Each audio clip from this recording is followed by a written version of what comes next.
먼저 이 말씀을 통해서 네가 낫고자 하느냐 6절에 우리 예수님께서 이렇게 말씀하고 계십니다. 예수님께서 다가와 38년 된 병자에게 질문 하나 던지기를 네가 낫고자 하느냐. 예수님과 극적인 만남이 이루어진 것입니다. 주님께서 찾아왔고 주님께서 먼저 말문을 텄습니다. 우리는 이 말씀을 보면서 주님의 은혜를 생각하게 되는 것입니다. 바디메오는 맹인입니다. 예수님께서 지나가신다는 소식을 듣고 다윗의 자손 예수여 나를 불쌍히 여기소서 소리를 질렀습니다. 그랬더니 제자들이 잠잠해라 잠잠하라. 그가 소리 지르지 못하도록 단속을 할 때 더 큰 소리로 다윗의 자손 예수여 나를 불쌍히 여기소서 소리를 지르니 예수님께서 하던 발길을 멈추시고 오라고 그래라. 그리고 주님께서 그 맹인을 고쳐주신 사례가 있습니다. 바로 이 바디메오는 간절하게 주님의 이름을 불렀습니다. 애절하게 주님의 이름을 불렀습니다. 그런데 본문에 38년 된 이 병자는 뜻밖의 주님이 찾아오셔서 예기치 못한 때에 주님께서 찾아오셔서 네가 낫고자 하느냐? 이렇게 주님께서 묻고 계시는 것입니다. 자, 본문 말씀을 보게 되면 맹인이 있었다고 그랬죠. 그리고 다리 저는 자가 있었다고 그랬죠. 그리고 혈기 마른 자가 있었다고 그랬습니다. 이런 사람들은 하나같이 38년 된 병자와 별 다름없는 사람들입니다. 자기 발로 걸을 수 없는 누군가에 의해서 살아갈 수밖에 없는 의존적 인생입니다. 그런데 주님께서는 38년 된 이 병자를 찾아오셨습니다. 그 다음에 우리는 이 말씀을 보면서 병자가 베데스다 목가에 나왔기 때문에 주님을 만날 수 있는 기회가 됐다 하는 것을 또한 깨닫게 되는 것입니다. 자기 발로 걸어왔는지 아니면 다른 사람에게 업혀왔는지는 모르지만 어쨌든 베데스다 연못가에 나와 있었기 때문에 주님을 만날 수 있는 기회가 됐다고 하는 것을 우리에게 보여주고 있는 것입니다. 바로 그 베데스다가 예수님을 만날 수 있는 자리, 예수 그리스도가 찾아오는 자리가 됐다, 그런 말입니다. 베데스다의 뜻이 무엇이라고 그랬습니까? 국률의 집이라고 그랬습니다. 자비의 집이라고 그랬습니다. 은혜의 집이라고 했습니다. 그러면 이 세상에서 자비의 집이 어디겠습니까? 국률의 집이 어디겠습니까? 은혜의 집이 어디겠습니까? 오직 교회인 줄 믿습니다.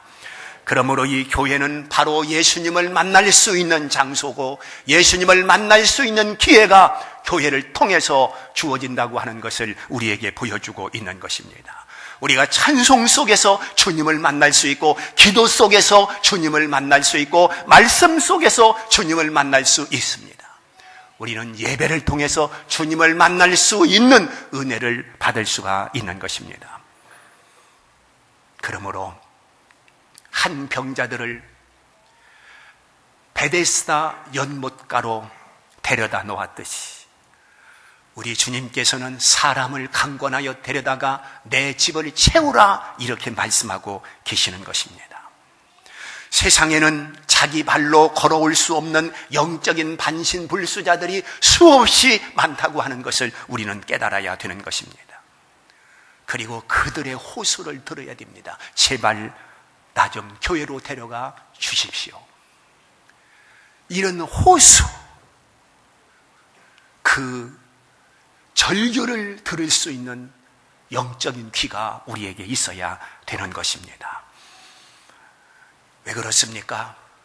여기에 오지 않고서는 예수를 만날 수 없다면, 그리고 그 예수를 만나지 못하면 절대로 구원받을 수 없다면, 그 예수를 만나지 못한 사람은 지옥 형벌을 받을 수밖에 없다면 반드시 만나야 할 분은 예수 그리스도요. 그리고 여기서 예수 그리스도를 만날 수 있는 유일한 장소라고 한다면 우리는 죽어가는 생명들을 이곳으로 이끌 책임이 있다고 하는 것을 모두가 깨달아야 되는 것입니다. 네가 낫고자 하느냐라고 물을 때에 이 병자는 이렇게 대답을 합니다. 7절에 보면 물이 움직일 때 나를 못에 넣어주는 사람이 없어 다른 사람이 먼저 들어갑니다. 얼마나 안타까운 소리입니까? 이 말의 속뜻은 나는 전신불수라 내 힘으로는 아무리 물이 동한다 할지라도 내가 제일 먼저 들어갈 수 없습니다. 선생님께서 나 좀 베데스다 못에 넣어줄 수는 없겠습니까? 이런 하소연으로 들려집니다. 여러분, 베데스다가 국률이라면, 그리고 자비라면, 그리고 은혜라면, 국률과 자비와 은혜를 가지고 계신 분이 누구겠습니까? 예수님이 아닙니까? 국률의 집, 자비의 집, 은혜의 집이 교회요. 국률과 자비와 은혜가 풍성하신 분이 바로 예수님인 줄 믿습니다. 그러므로 예수님이 진정 베데스다라고 하는 것을 우리에게 보여주고 있는 것입니다. 그러므로 연못 속에 들어가야 병을 고치는 것이 아니라 예수님 속에 들어가야, 예수님을 붙들어야 주님의 이름으로 고침을 받을 수가 있는 것입니다. 오늘날 세상 사람들이 말하는 베데스다는 너무도 많습니다. 여기 와야 구원받는다, 저기 가야 구원받는다, 여기 와야 고침받는다, 저기 가야 고침받는다. 얼마나 많은 소리들이 있습니까? 그래서 우리는 방황합니다. 그러나 진정한 베데스다는 예수 그리스도 한 분밖에 없는 줄 믿습니다. 네가 낫고자 하느냐? 주님이 질문하셨습니다. 네가 낫고자 하느냐? 당연한 질문입니다. 낫기 위해서 여기까지 오지 아니했습니까? 주님은 그렇게 물으셨어요. 당연한 질문을 왜 주님께서 하셨겠습니까? 바로 당연한 질문을 주님께서 하신 것은 그 병자가 얼마나 사모하고 있는지, 얼마나 간절한 마음을 갖고 있는지 주님께서는 그것을 알고 싶으셨습니다. 그래서 네가 낫고자 하느냐라고 주님께서 물으신 것입니다. 이 사람에게는 낫고 싶은 소망도 있었고, 낫고 싶은 의도 있었고, 낫고 싶은 간절함도 있었습니다. 7절 다시 보게 되면 병자가 대답하되 주여 물이 움직일 때 나를 못에 넣어주는 사람이 없어 내가 가는 동안에 다른 사람이 먼저 내려가나이다. 이렇게 안타깝게 이 병자가 말하고 있는 것을 보면 얼마나 자기 병을 고치고 싶은가 애달피 소원하고 있는 것을 알 수가 있습니다. 그런데 자기 처지, 자기 입장을 볼 때에 이미 소망도 꺾어버렸고 이미 의지도 꺾어버렸고 나 같은 사람이 무엇을 할 수가 있겠습니까? 바로 38년 된 이 병자는 자기 자신을 바라볼 때 아무것도 할 수 없다고 하는, 자기 자신을 너무너무 바라볼 때마다 비관할 수밖에 없었을 것입니다. 저는 낫기를 원합니다. 낫고 싶습니다. 그러나 나는 아무것도 할 수 없습니다. 누군가가 나를 저 물속에 넣어주어야 됩니다. 내 힘으로는, 내 의지로는, 내 자신으로는 할 수가 없습니다. 이렇게 고백을 하고 있는 것입니다. 우리는 이 말씀을 보면서 바로 우리 입장이 그렇다고 하는 것을 깨달아야 됩니다. 왜 그렇습니까? 오늘 우리는 죄와 허물로 죽은 자들입니다. 죽을 것이 아니라 이미 죽은 자들인 것입니다. 그러므로 전적 하나님의 능력, 전적 하나님의 은혜가 필요한 사람들인 것입니다.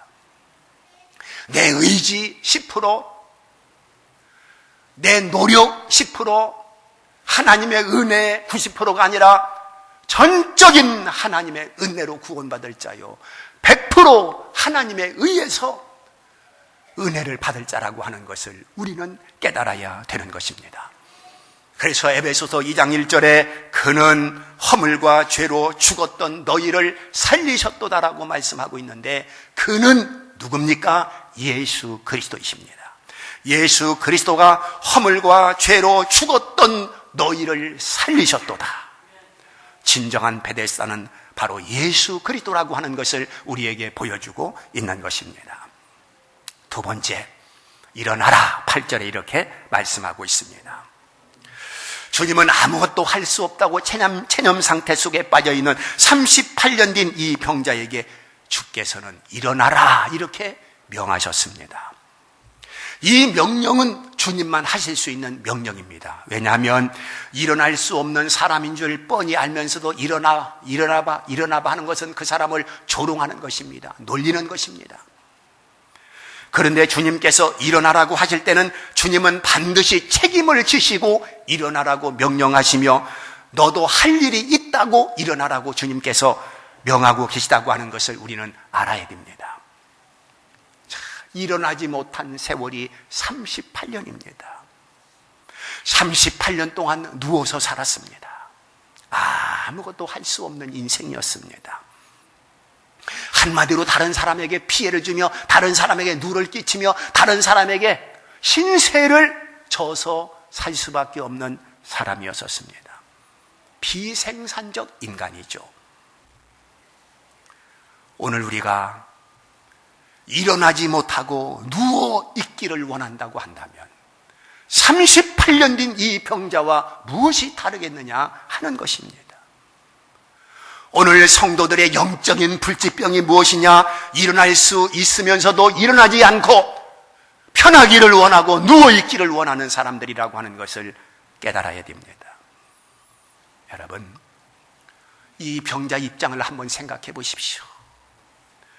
누워서 살아야 했던 38년 세월이 얼마나 억울한 시간이겠습니까? 그의 간절한 소원은 한 번 일어나 봤으면, 나도 한 번 일 좀 해봤으면 그게 평생 소원이었을 것입니다. 요한복음 9장 4절 말씀을 보게 되면 때가 아직 낮음에 나를 보내신 일을 우리가 하여야 하리라. 밤이 오리니 그때는 아무도 일할 수 없느니라 그랬습니다. 우리 앞에 밤이 기다리고 있습니다. 그 밤이 오는 그날 우리는 아무것도 일할 수 없다는 것입니다. 일을 하고 싶어도 일을 못할 때가 있다는 것입니다. 기회는 항상 있는 것이 아닙니다. 오늘 내가 일할 수 있는 이 시간, 일할 수 있는 일터, 일할 수 있는 작은 능력이라도 내가 가지고 있다고 한다면 이때 일하는 것이 복인 줄 믿습니다. 우리 앞에 밤이 기다리고 있습니다. 그때 가면 일하고 싶어도 일하지 못한다고 성경은 말씀하고 있습니다. 하나님은 요나에게 일어나라고 명하셨습니다. 요나는 일어났습니다. 어찌 요나뿐이겠습니까? 사람들은 다 일어나기보다는 앉기를 원하고 있고 앉기보다는 눕기를 원하고 있습니다. 편하기를 사람들은 다 원하고 있습니다.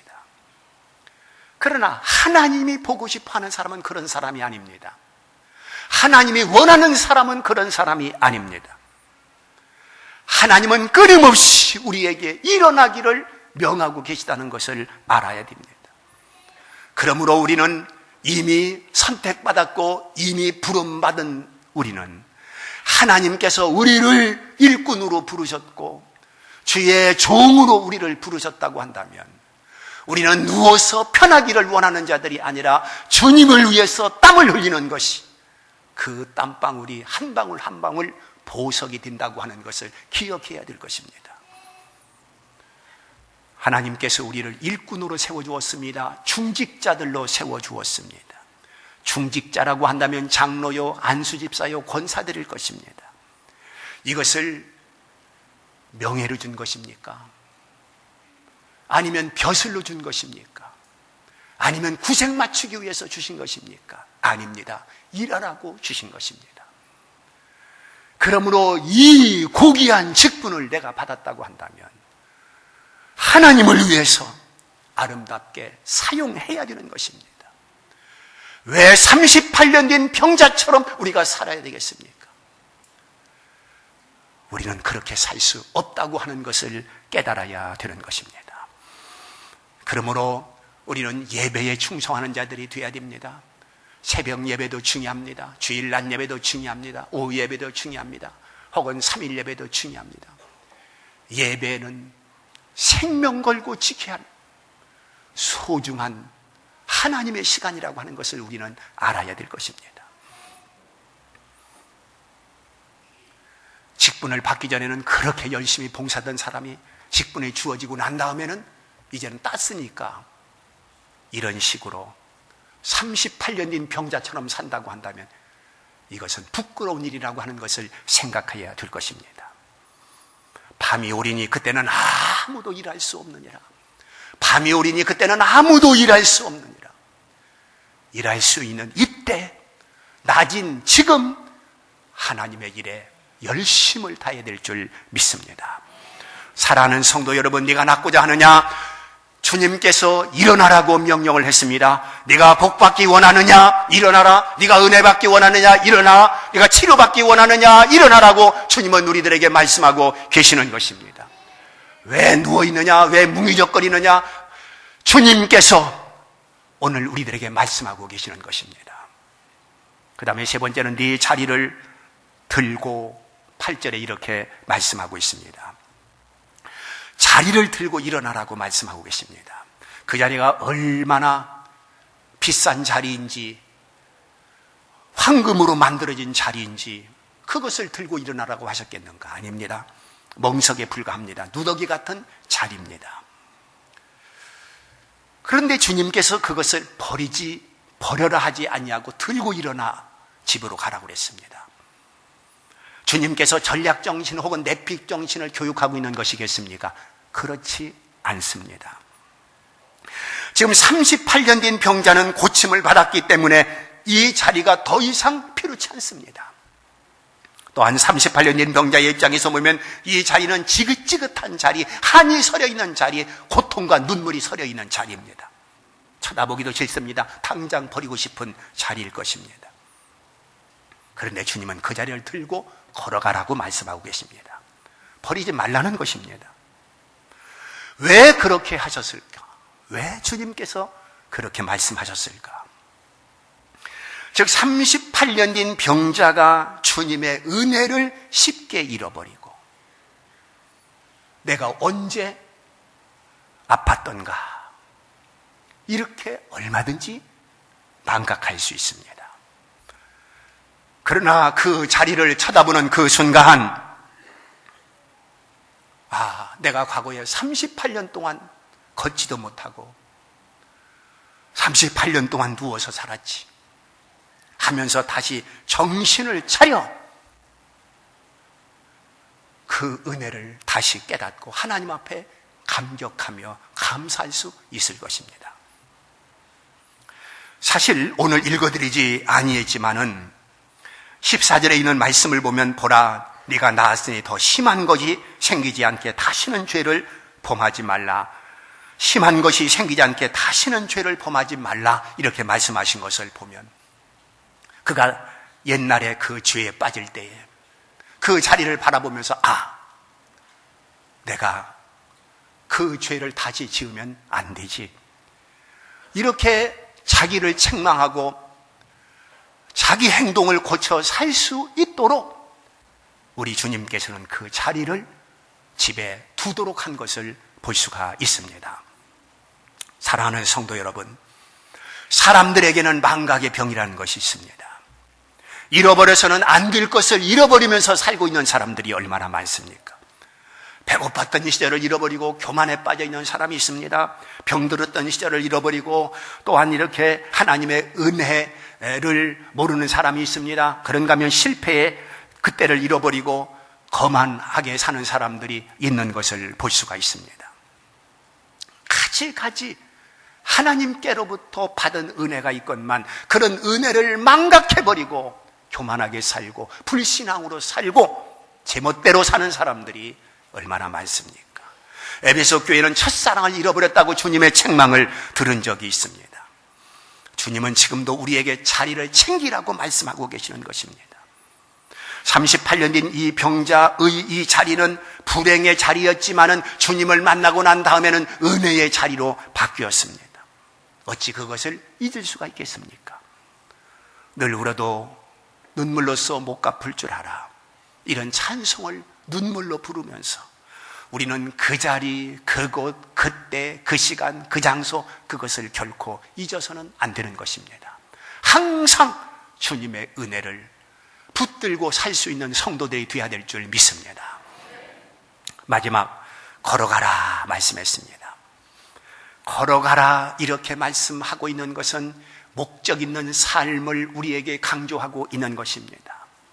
지금은까지 이 사람은 목적 있는 삶을 살 수 없었습니다. 누워있는 것이 전부였습니다. 떠주는 밥을 먹고 생명 부지하는 것이 전부였습니다. 이제는 걸어가라, 목적을 향해서, 계획을 향해서, 뜻을 향해서 걸어가라, 주님은 말씀하고 있습니다. 오늘 우리가 38년 된 병자처럼 목적 없이 표류하는 인생들 돼서는 안 되는 것입니다. 반듯한 목적을 가지고 성도들이 살아야 할 것을 우리에게 보여주고 있는 것입니다. 베데스다라고 하는 못이 이 사람을 고친 것이 아니라 진정한 베데스다 되시는 예수 그리스도가 그를 고쳐 주었습니다. 고쳐준 목적이 무엇입니까? 걸어가라는 것입니다. 이제는 목적을 가지고 살아라는 것입니다. 어떤 계획과 뜻을 이루어 살아라는 것입니다. 그것이 오늘 우리의 책임인 것입니다. 38년 된 병자는 자신의 능력이나 타의 능력으로 고칠 수 없는 그 병을 안고 살았지만 이제는 주님의 은혜로 모든 것을 다 털어버리고 새롭게 살 수 있는 길이 열려지게 된 것입니다. 그런데 주님의 은혜로 고침을 받았는데 38년 된 병자의 생활이 뭐가 그렇게 좋다고 그냥 누워서 뒹굴뒹굴 산다면 얼마나 불쌍한 인생입니까? 우리를 그렇게 부르지 아니했습니다. 우리를 그렇게 택하지 아니했습니다. 분명히 우리를 통해서 하나님의 뜻이 이루어지기를 원해서 하나님은 우리를 부르신 것입니다. 그런데 왜 38년 된 병자처럼 그렇게 빈둥빈둥 살아야 되며 시들시들 살아야 되며 왜 그렇게 누워서 살아야 되겠습니까? 우리는 그렇게 살 수 없는 인생이라고 하는 것을 깨달아야 되는 것입니다.